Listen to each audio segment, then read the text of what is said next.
أول تصريح لعمرو أديب بعد خسارة الزمالك من الترجي التونسي وتعادل الأهلي مع صن داونز الجنوب إفريقي وخروج منتخب الشباب من بطولة أفريقيا. إليكم التفاصيل، ولكن في البداية صل على الحبيب محمد، ولا تنسى الإعجاب بالفيديو والاشتراك في القناة حتى يصلك كل ما هو جديد وحصري.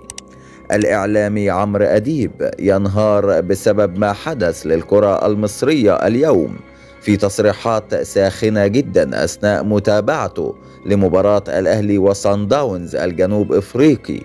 قال أديب: الواحد صحي من النوم على خبر حلو قوي، وقلت خلاص الكرة في مصر نضفت، يدوب يبتدي ماتش الزمالك ولاقي الكرة في مصر بتموت. هو في ايه؟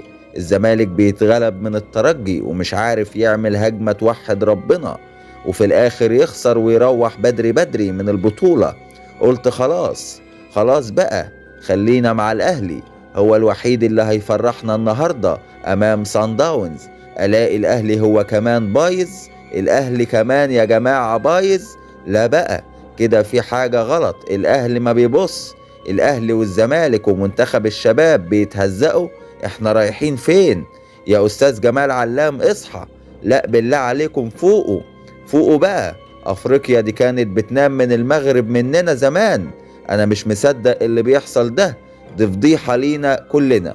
إلى هنا تنتهي حلقتنا، ونلقاكم بإذن الله في حلقات قادمة، والسلام عليكم ورحمة الله وبركاته.